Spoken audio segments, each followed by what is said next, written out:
and who can't. But Mika, yeah, they still refuse, despite the fact I was promised time and again that, and Americans were promised this past weekend that we were going to hear about great breakthroughs on testing this week.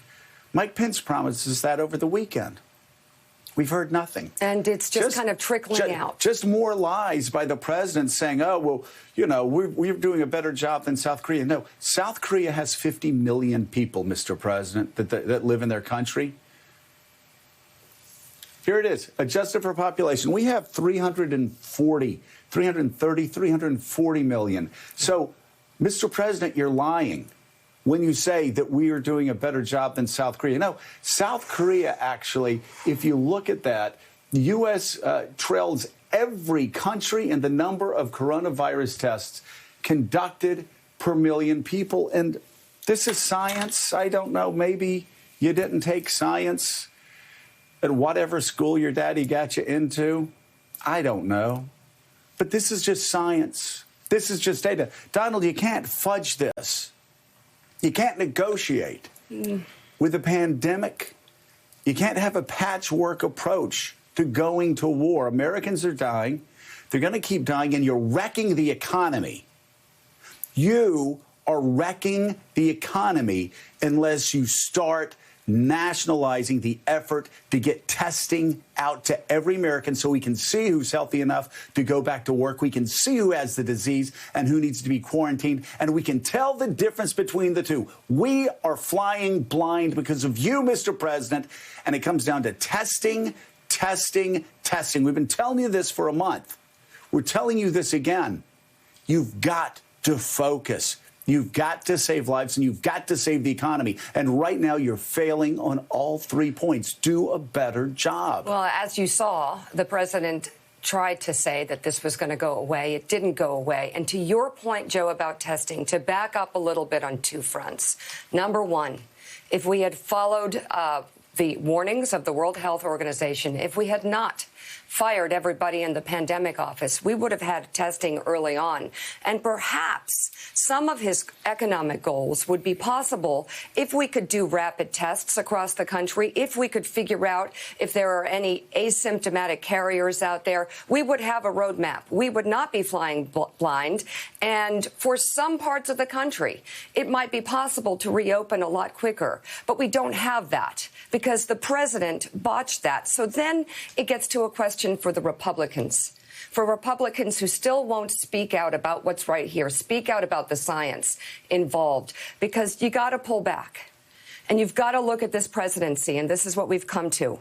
We let it go. The Republicans let it go when he constantly attacked the media from the get-go, called us crazy, called us oversensitive. Let it go. It's fine. But beyond that, he said that the way we were covering this, right, the way we were warning Americans about this day coming and that it would get even worse, he said that coverage was a hoax. But I'm backing up to the beginning. Republicans let it go when he chipped away at our democracy, undermining the media, when he chipped away at our democracy and cozied up to dictators, when he chipped away at our democracy and worked with a foreign leader to get dirt on a political rival. Are we really going to find out the hard way? Are we going to find out the hard way that it is not okay to let a president run roughshod over our democracy and go completely unchecked? No. Are we going to find out the hard way? Are Republicans and Democrats and American citizens going to find out by watching their families get ill from a virus that the president tried to play down? Well, Mika, by getting ill from a virus that the president reopens the economy before it's possible scientifically. How far are we going to let him go? Well, Mika, you said, are they going to let him do this? They already have. There are 1,000 people in America, over 1,000 people now dead from a virus, from a pandemic that Donald Trump said was going to go away, that it only infected 5 people and it was going away, that it had only affected 15 people and that it was going away, that it was going to magically go away and we didn't need to worry about it. And here we are, again, We'll show you the numbers later on this morning. We'll show you the trend lines that we showed you yesterday. This is going to get much worse. And Jonathan Lemire, right now in New York City, as I said, it's a war zone in New York's hospitals. This country that suffered so much on 9/11, that gave so much of its heart and soul on 9/11. New York City cops coming down with this. New York City firefighters coming down with this. Nurses and doctors, are those firefighters now on the front lines? Are those cops on the front lines? Hospital administration, techs. And guess what? As we look at an abandoned Times Square in a crisis that the president said was going to go away, we have nurses who are dying, by the way, nurses that the New York Post reports are forced to wear garbage bags because they don't have protective gear. They are literally draping garbage bags over them in this fight against a pandemic that the White House has been warned could kill over 2 million Americans, more Americans than died in every war since 1776. And yet this president is still whistling past the graveyard.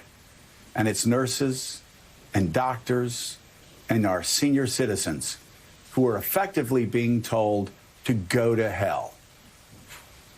The image you just showed of Times Square there, stark and empty, is eerie and scary, but also representative of a city that's doing its part. People are staying home. They are social distancing themselves. They're doing what they can. And at least right now, they have largely been, it seems, abandoned by the president, who up until a short time used to live here. Trump, of course, now, let's remember, he doesn't live in New York anymore. He changed his residence to Florida a few months back. Joe, you said that the stats are sobering. Yesterday in New York City, the mayor's office put out a statistic. At 10 a.m. yesterday, there had been 199 deaths from this coronavirus in New York. By 6 p.m., it had surged to 280.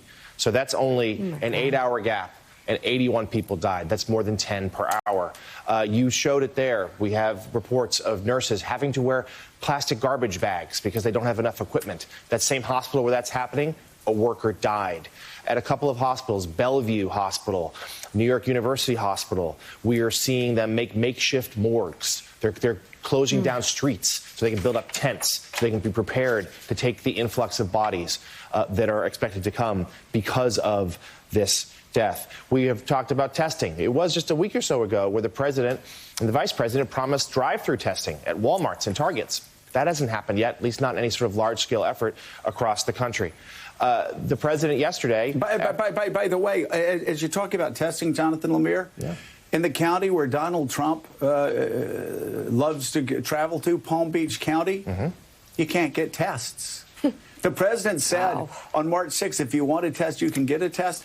In all of Palm Beach County, there are no tests to be had in the third largest county in the state of Florida. This is in the state of Florida where senior citizens are. So many senior citizens are, Jonathan.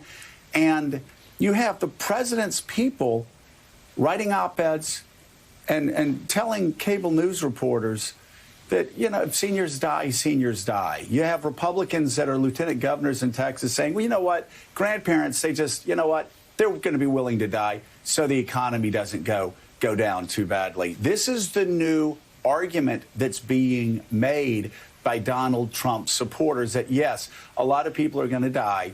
And, well, that's not as troubling as a bad economy. But go ahead, Jonathan. I'm sorry to interrupt. No, the point is well taken, and that is, you were right. That has become the rallying cry from certain parts of the right, suggesting that this is a sacrifice that some Americans will be willing to make to keep the economy going. Obviously, it's in everyone's interest for the economy to do well, but public health should be coming first.